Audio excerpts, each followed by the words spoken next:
Keep the Aspidistra Flying, by George Orwell. Chapter 11. Spring. Spring. Between Mercia and Averil, when spray beginneth to spring, when shores be sheener and swards full fair, and leaves both large and longer, when the hounds of spring are on winter's traces, in the springtime, the only pretty ring-time, when the birds do sing, hey ding-a-ding-ding, cuckoo, jug-jug, poo-wee, ta-wit-ta-woo, and so on, and so on, and soon. See almost any poet between the Bronze Age and 1850. But how absurd that even now, in the era of central heating and tinned peaches, 1,000 so-called poets are still writing in the same strain. For what difference does spring or winter or any other time of year make to the average civilized person nowadays? In a town like London, the most striking seasonal change, apart from the mere change of temperature, is in the things you see lying about on the pavement. In late winter it is mainly cabbage leaves. In July you tread on cherry stones. In November on burnt-out fireworks. Towards Christmas the orange peel grows thicker. It was a different matter in the Middle Ages. There was some sense in writing poems about spring, when spring meant fresh meat and green vegetables after months of frowsting in some windowless hut on a diet of salt fish and mouldy bread. If it was spring, Gordon failed to notice it. March in Lambeth did not remind you of Persephone. The days grew longer, there were vile dusty winds, and sometimes in the sky patches of harsh blue appeared. Probably there were a few sooty buds on the trees if you cared to look for them. The Aspidistra, it turned out, had not died after all. The withered leaves had dropped off it, but it was putting forth a couple of dull green shoots near its base. Gordon had been 3 months at the library now. The stupid, slovenly routine did not irk him. The library had swelled to 1,000 assorted titles and was bringing Mr. Cheeseman £1 a week clear profit, so Mr. Cheeseman was happy after his fashion. He was nevertheless nurturing a secret grudge against Gordon. Gordon had been sold to him, so to speak, as a drunkard. He had expected Gordon to get drunk and miss a day's work at least once, thus giving a sufficient pretext for docking his wages, but Gordon had failed to get drunk. Queerly enough, he had no impulse to drink nowadays. He would have gone without beer, even if he could have afforded it. Tea seemed a better poison. All his desires and discontents had dwindled. He was better off on 30 bob a week than he had been previously on £2. The 30 bob covered, without too much stretching, his rent, cigarettes, a washing bill of about £1 a week, a little fuel, and his meals, which consisted almost entirely of bacon, bread and marge, and tea, and cost about 2 bob a day, gas included. Sometimes he even had 6pence over for a seat at a cheap but lousy picture house in the Westminster Bridge Road. He still carried the grimy manuscript of London Pleasures to and fro in his pocket, but it was from mere force of habit. He had dropped even the pretence of working. All his evenings were spent in the same way, there in the remote, frowsy attic by the fire if there was any coal left, in bed if there wasn't, with teapot and cigarettes handy, reading, always reading. He read nothing nowadays except twopenny weekly papers, Titbits, Answers, Peg's paper, The Gem, The Magnet, Home Notes, the Girl's Own paper. They were all the same. He used to get them a dozen at a time from the shop. Mr. Cheeseman had great dusty stacks of them left over from his uncle's day and used for wrapping paper. Some of them were as much as 20 years old. He had not seen Rosemary for weeks past. She had written a number of times, and then for some reason abruptly stopped writing. Ravelston had written once, asking him to contribute an article on twopenny libraries to Antichrist. Julia had sent a desolate little letter giving family news. Aunt Angela had had bad colds all the winter, and Uncle Walter was complaining of bladder trouble. Gordon did not answer any of their letters. He would have forgotten their existence if he could. They and their affection were only an encumbrance. He would not be free to sink down into the ultimate mud till he had cut his links with all of them, even with Rosemary. One afternoon he was choosing a book for a tow-headed factory girl when someone he only saw out of the corner of his eye came into the library and hesitated just inside the door. "What kind of book did you want?" he asked the factory girl. "Oh, just a kind of romance, please." Gordon selected a romance. As he turned, his heart bounded violently. The person who had just come in was Rosemary. She did not make any sign, but stood waiting, pale and worried-looking, with something ominous in her appearance. He sat down to enter the book on the girl's ticket, but his hands had begun trembling so that he could hardly do it. He pressed the rubber stamp in the wrong place. The girl trailed out, peeping into the book as she went. Rosemary was watching Gordon's face. It was a long time since she had seen him by daylight, and she was struck by the change in him. He was shabby to the point of raggedness. His face had grown much thinner, and had the dingy, greyish pallor of people who live on bread and margarine. He looked much older, 35 at least. But Rosemary herself did not look quite as usual. She had lost her gay, trim bearing, and her clothes had the appearance of having been thrown on in a hurry. It was obvious that there was something wrong. He shut the door after the factory girl. "I wasn't expecting you," he began. "I had to come. I got away from the studio at lunchtime. I told them I was ill." "You don't look well. Here, you better sit down." There was only one chair in the library. He brought it out from behind the desk and was moving towards her rather vaguely to offer some kind of caress. Rosemary did not sit down, but laid her small hand, from which she had removed the glove, on the top rung of the chair back. By the pressure of her fingers he could see how agitated she was. "Gordon, I have a most awful thing to tell you. It's happened after all." "What's happened?" "I'm going to have a baby." "A baby? Oh, Christ." He stopped short. For a moment he felt as though someone had struck him a violent blow under the ribs. He asked the usual fatuous question, "Are you sure?" "Absolutely. It's been weeks now. If you knew the time I've had, I kept hoping and hoping. I took some pills. Oh, it was too beastly." "A baby? Oh, God, what fools we were, as though we couldn't have foreseen it." "I know. I suppose it was my fault. Damn, here comes somebody." The doorbell pinged. A fat, freckled woman with an ugly underlip came in at a rolling gait and demanded something with a murder in it. Rosemary had sat down and was twisting her glove round and round her fingers. The fat woman was exacting. Each book that Gordon offered her she refused on the ground that she had had it already and that it looked dry. The deadly news that Rosemary had brought had unnerved Gordon. His heart pounding, his entrails constricted, he had to pull out book after book and assure the fat woman that this was the very book she was looking for.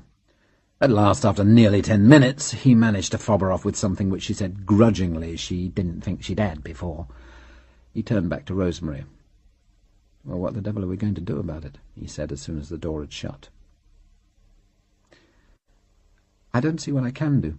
If I have this baby, I'll lose my job, of course.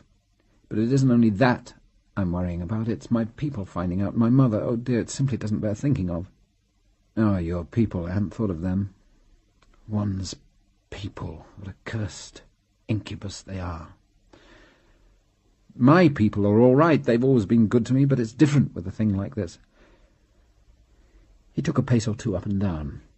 Though the news had scared him, he had not really grasped it as yet. The thought of a baby, his baby, growing in her womb had awoken in him no emotion except dismay.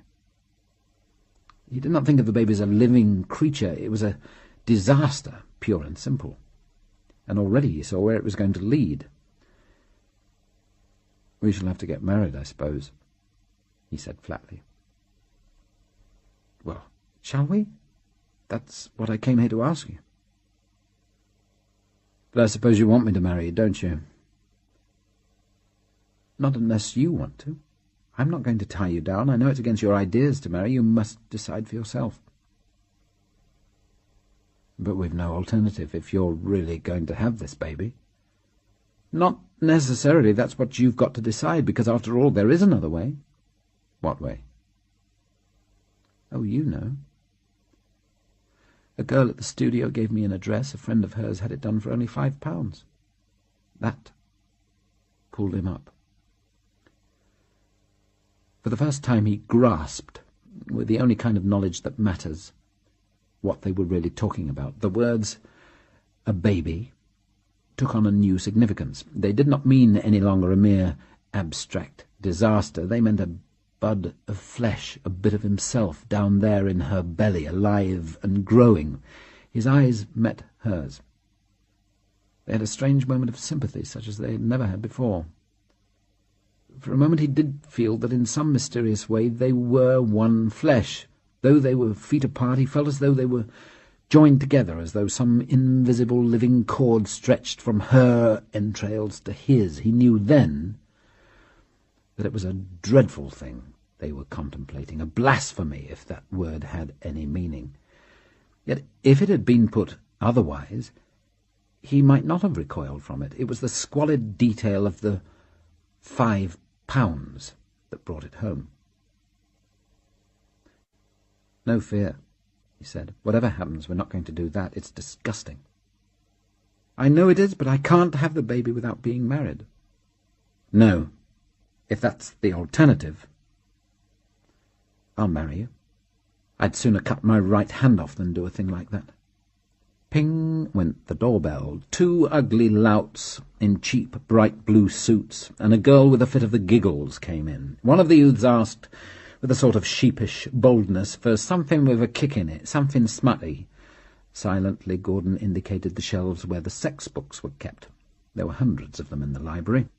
They had titles like Secrets of Paris and The Man She Trusted. On their tattered yellow jackets were pictures of half-naked girls lying on divans with men in dinner jackets standing over them.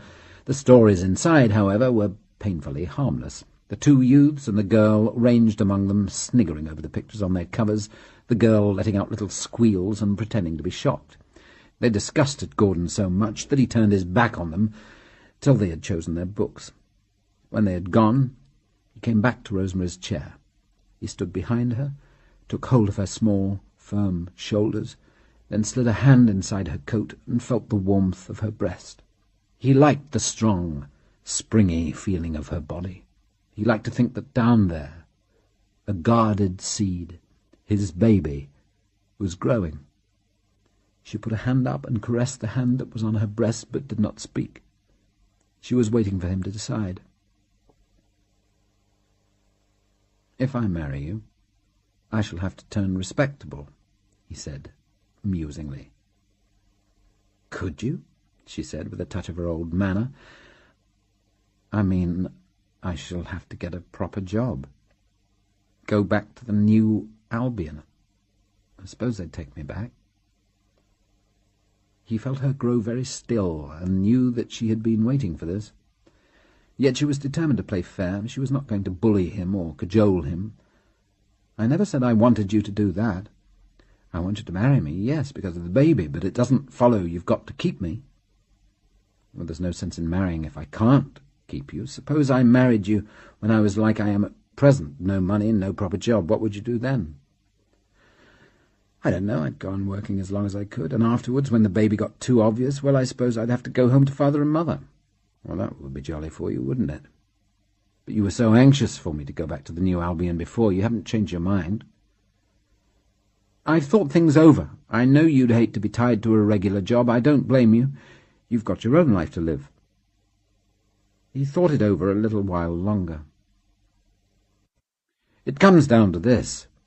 Either I marry you and go back to the New Albion, or you go to one of those filthy doctors and get yourself messed about for £5. At that she twisted herself out of his grasp and stood up, facing him. His blunt words had upset her. They had made the issue clearer and uglier than before. Oh, why did you say that? Well, those are the alternatives.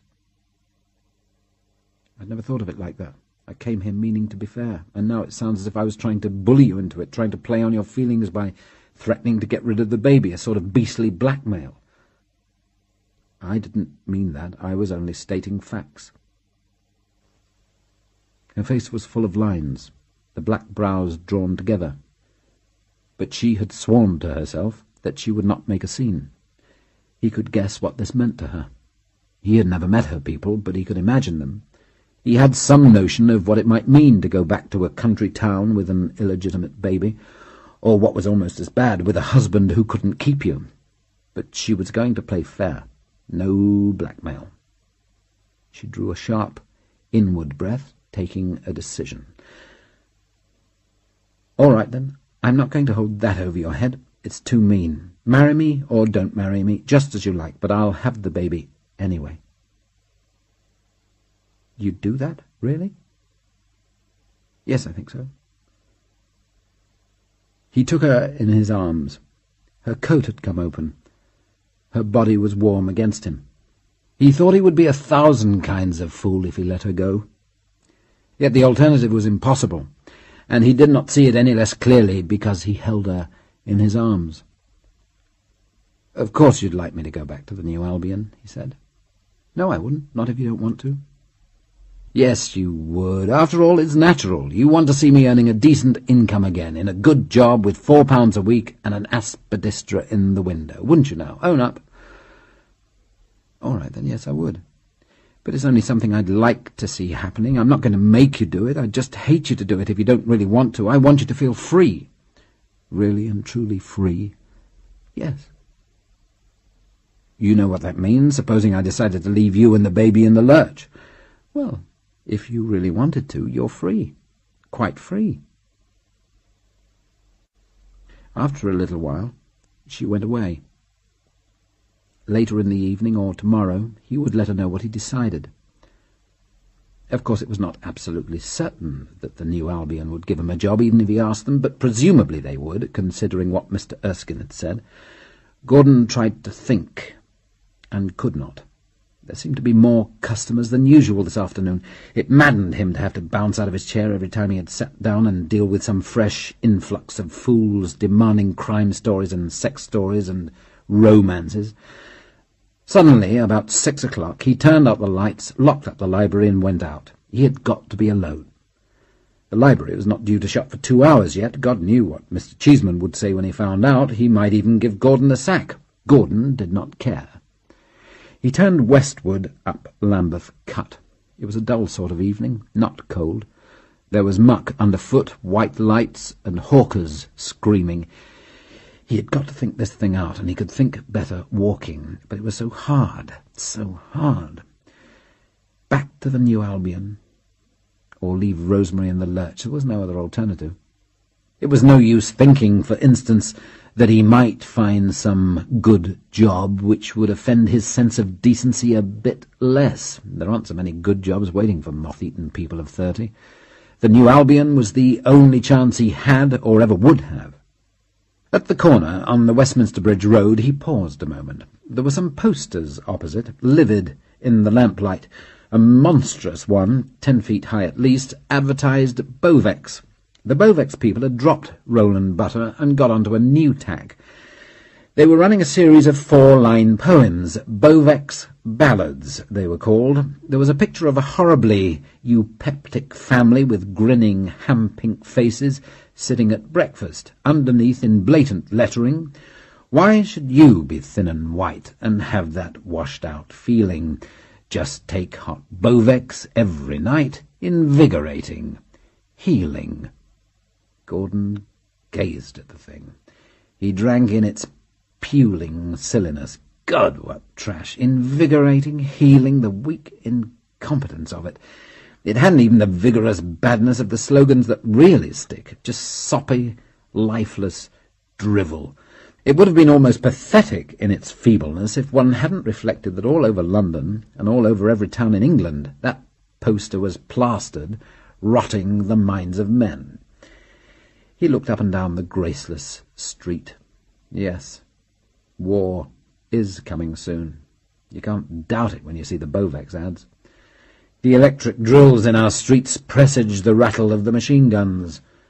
Only a little while before the aeroplanes come. Zoom, bang, a few tons of TNT to send our civilization back to hell where it belongs.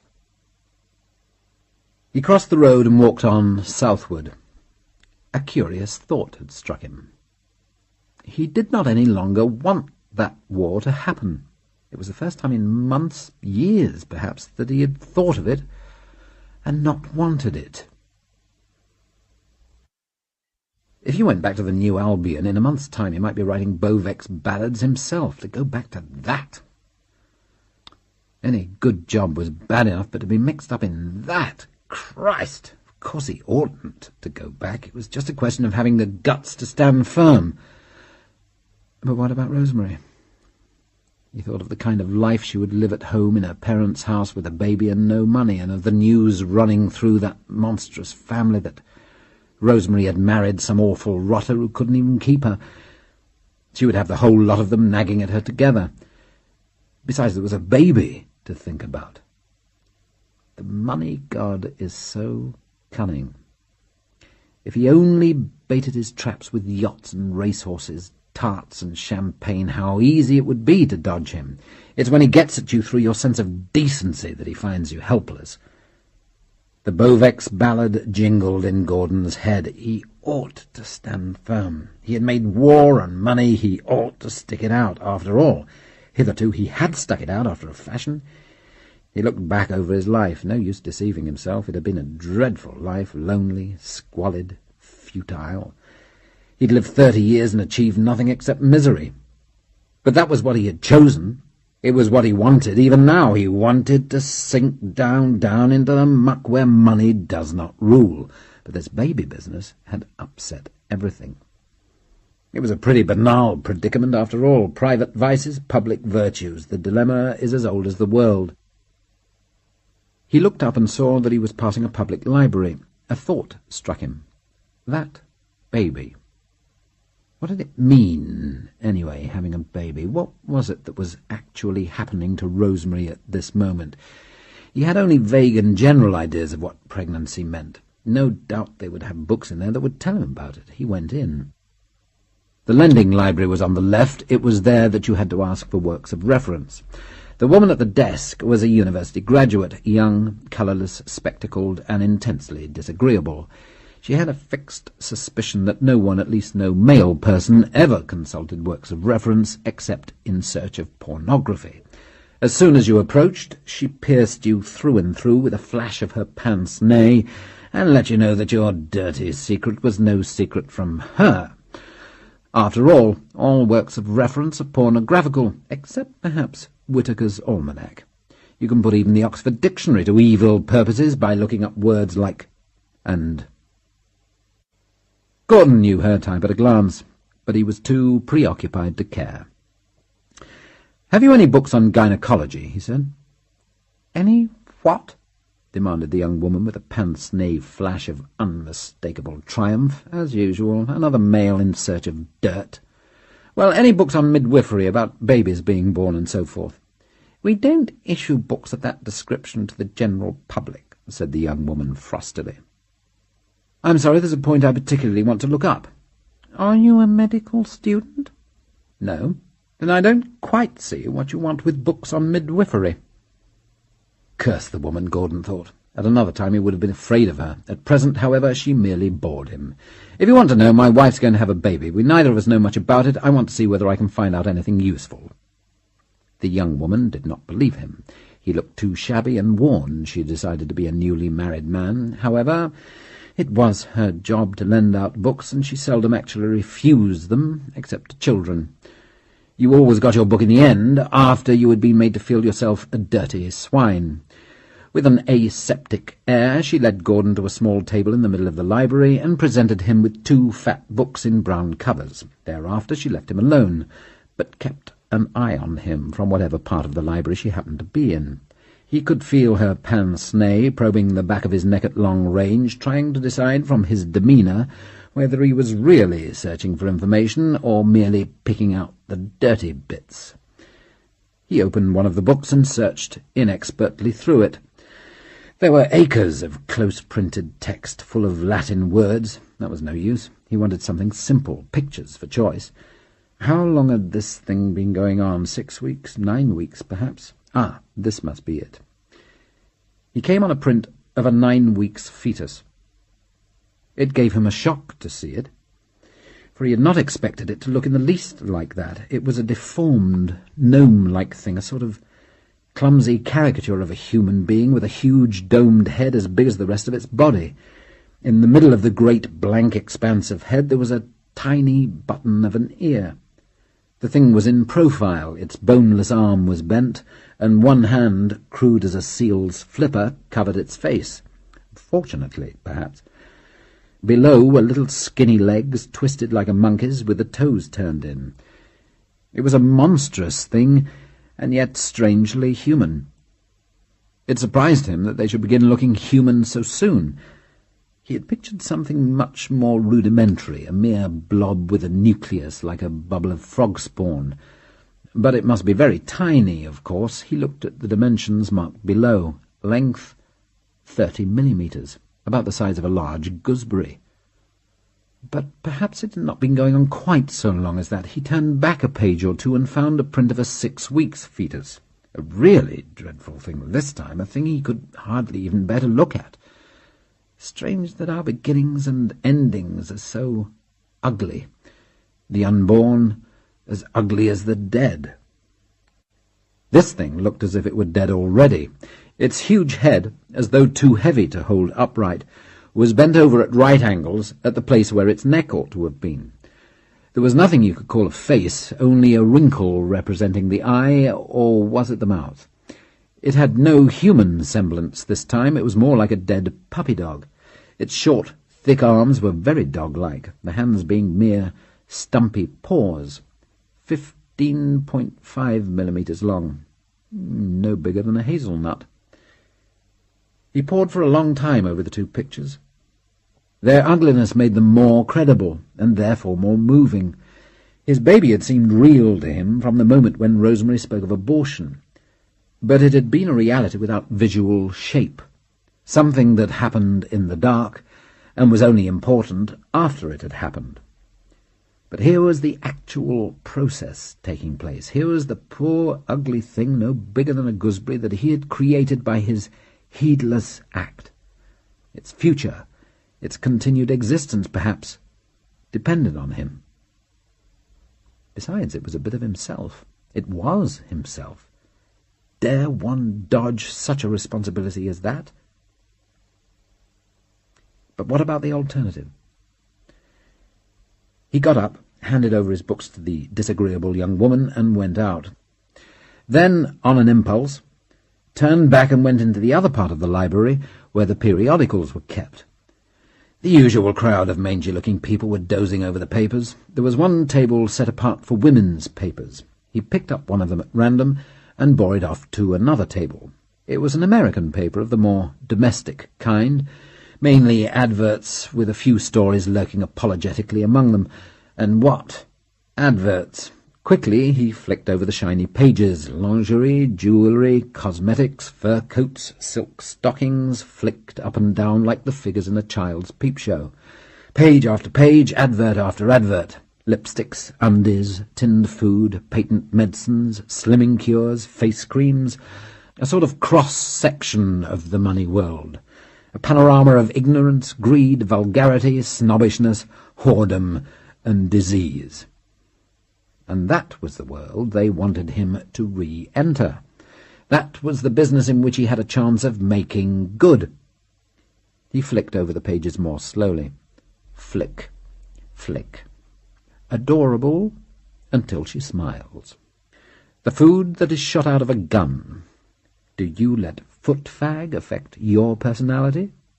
Get back that peach bloom on a beauty rest mattress. Only a penetrating face cream will reach that under-surface dirt. Pink toothbrush is her trouble. How to alkalize your stomach almost instantly. Roughage for husky kids. Are you one of the 4 out of 5? The world-famed culture-quick scrapbook. Only a drummer, and yet he quoted Dante. Christ, what muck! But of course it was an American paper. The Americans always go one better on any kind of beastliness, whether it's ice cream soda, racketeering, or theosophy. He went over to the women's table and picked up another paper. An English one this time. Perhaps the ads in an English paper wouldn't be quite so bad, a little less brutally offensive. He opened the paper. Flick, flick. Britons never shall be slaves. Flick, flick. Guinness is good for you. She said, "Thanks awfully for the lift," but she thought, "Poor boy, why doesn't somebody tell him?" How a woman of 32 stole her young man from a girl of 20. Night, starvation, etc. Silky seam, the smooth sliding bathroom tissue. Halitosis is ruining his career. Pyorrhea? Not me. Are you a highbrow? Dandruff is the reason. Kiddies clamour for their breakfast crisps. Now I'm schoolgirl complexion all over. Hike all day on a slab of Vitamalt. To be mixed up in that, to be in it and of it, part and parcel of it, God, God, God. Presently he went out. The dreadful thing was that he knew already what he was going to do. His mind was made up, had been made up for a long time past. When this problem appeared, it had brought its solution with it. All his hesitation had been a kind of make-believe. He felt as though some force outside himself were pushing him. There was a telephone booth nearby. Rosemary's hostel was on the phone. She ought to be at home by now. He went into the booth, feeling in his pocket. Yes, exactly 2 pennies. He dropped them into the slot, swung the dial. A refined, adenoidal feminine voice answered him. "Who's dear, please?" He pressed button A, so the die was cast. "Is Miss Waterlow in?" "Who's there, please?" "Say it's Mr. Comstock. She'll know. Is she at home?" "I'll see. Hold the line, please." A pause. "Hello, is that you, Gordon?" "Hello, hello, is that you, Rosemary? I just wanted to tell you. I've thought it over. I've made up my mind." "Oh." There was another pause. With difficulty mastering her voice, she added, "Well, what did you decide?" "It's all right, I'll take the job. If they'll give it me, that is." "Oh, Gordon, I'm so glad. You're not angry with me? You don't feel I've sort of bullied you into it?" "No, it's all right. It's the only thing I can do. I've thought everything out. I'll go up to the office and see them tomorrow." "I am so glad." "Well, of course I'm assuming they'll give me the job, but I suppose they will after what old Erskine said." "I'm sure they will, but Gordon, there's just one thing. You will go there nicely dressed, won't you? It might make a lot of difference." "I know. I'll have to get my best suit out of pawn. Ravelston will lend me the money." "Never mind about Ravelston. I'll lend you the money. I've got £4 put away. I'll run out and wire it to you before the post office shuts. I expect you'll want some new shoes and a new tie as well. And, oh, Gordon—" "What?" "Wear a hat when you go up to the office, won't you? It looks better wearing a hat." "A hat? God, I haven't worn a hat for 2 years. Must I?" "Well, it does look more businesslike, doesn't it?" "Oh, all right, a bowler hat, even if you think I ought." "Well, I think a soft hat would do, but get your hair cut, won't you? There's a dear." "Yes, don't you worry. I'll be quite the smart young businessman, well-groomed and all that." "Thanks ever so, Gordon, dear. I must run out and wire that money. Good night, and good luck." "Good night." He came out of the booth. So that was that. He had torn it now, right enough. He walked rapidly away. What had he done? Chucked up the sponge, broken all his oaths. His long and lonely war had ended in ignominious defeat. "Circumcise ye your foreskin, saith the Lord." He was coming back to the fold, repentant. He seemed to be walking faster than usual. There was a peculiar sensation, an actual physical sensation in his heart, in his limbs, all over him. What was it? Shame? Misery? Despair? Rage at being back in the clutch of money? Boredom when he thought of the deadly future? He dragged the sensation forth, faced it, examined it. It was relief. Yes, that was the truth of it. Now that the thing was done, he felt nothing but relief. Relief that now, at last, he had finished with dirt, cold, hunger and loneliness, and could get back to decent, fully human life. His resolutions, now that he had broken them, seemed nothing but a frightful weight that he had cast off. Moreover, he was aware that he was only fulfilling his destiny. In some corner of his mind he had always known that this would happen. He thought of the day when he had given them notice at the New Albion, and Mr. Erskine's kind, red, beefish face gently counselling him not to chuck up a good job for nothing. How bitterly he had sworn then that he was done with good jobs forever. Yet it was foredoomed that he should come back, and he had known it even then. And it was not merely because of Rosemary and the baby that he had done it. That was the obvious cause, the precipitating cause, but even without it, the end would have been the same. If there had been no baby to think about, something else would have forced his hand, for it was what, in his secret heart, he had desired. After all, he did not lack vitality, and that moneyless existence to which he had condemned himself had thrust him ruthlessly out of the stream of life. He looked back over the last 2 frightful years. He had blasphemed against money, rebelled against money, tried to live like an anchorite outside the money world, and it had brought him not only misery, but also a frightful emptiness, an inescapable sense of futility. To abjure money is to abjure life. Be not righteous over much. Why shouldst thou die before thy time? Now he was back in the money world, or soon would be. Tomorrow he would go up to the New Albion, in his best suit and overcoat. He must remember to get his overcoat out of pawn at the same time as his suit. In Homburg hat of the correct gutter-crawling pattern, neatly shaved, and with his hair cut short. He would be as though born anew. The sluttish poet of today would be hardly recognizable in the natty young businessman of tomorrow. They would take him back right enough. He had the talent they needed. He would buckle to work, sell his soul, and hold down his job. And what about the future? Perhaps it would turn out that these last 2 years had not left much mark upon him. They were merely a gap, a small setback in his career.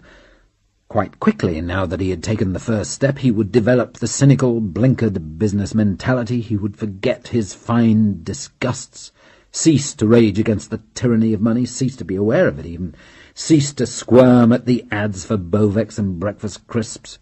He would sell his soul so utterly that he would forget it had ever been his.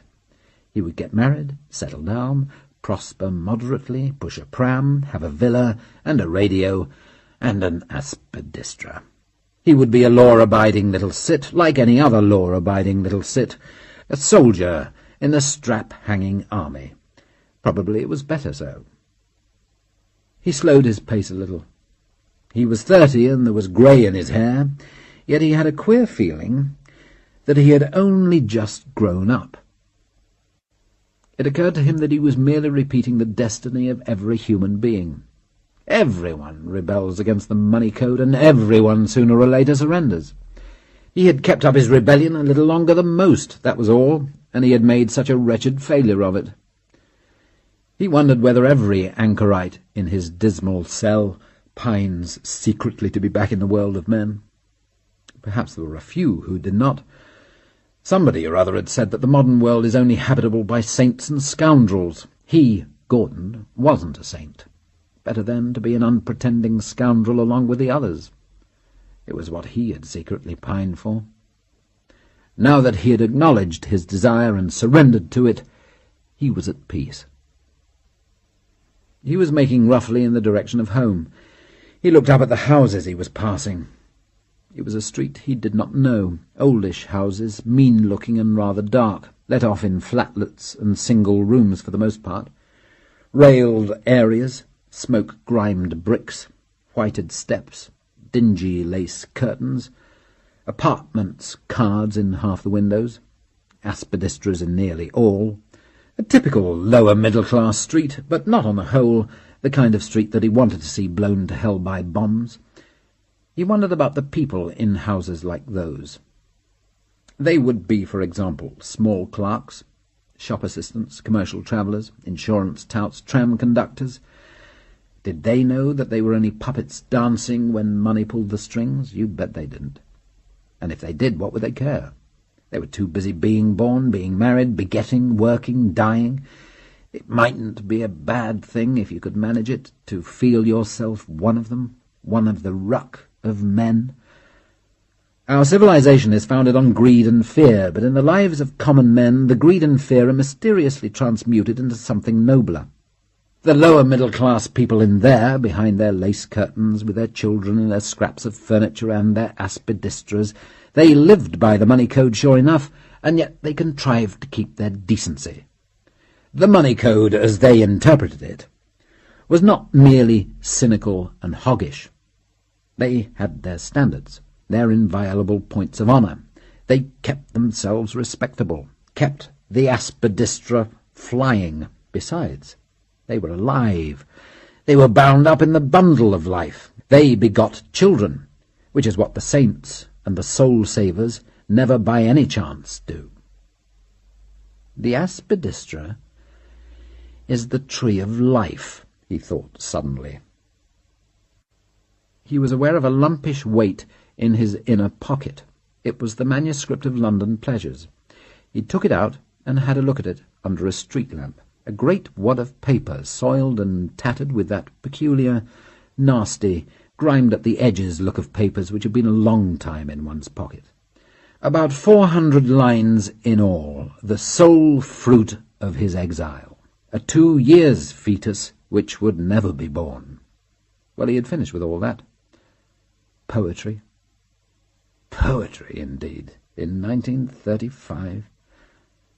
What should he do with the manuscript? Best thing, shove it down the WC. But he was a long way from home, and had not the necessary penny. He halted by the iron grating of a drain. In the window of the nearest house, an aspidistra, a striped one, peeped between the yellow lace curtains. He unrolled a page of London Pleasures. In the middle of the labyrinthine scrawlings, a line caught his eye. Momentary regret stabbed him. After all, parts of it weren't half bad. If only it could ever be finished. Seemed such a shame to shy it away after all the work he had done on it. Save it, perhaps? Keep it by him and finish it secretly in his spare time? Even now it might come to something. No. No. Keep your parole. Either surrender or don't surrender. He doubled up the manuscript and stuffed it between the bars of the drain. It fell with a plop into the water below. Vicisti, O Aspidistra.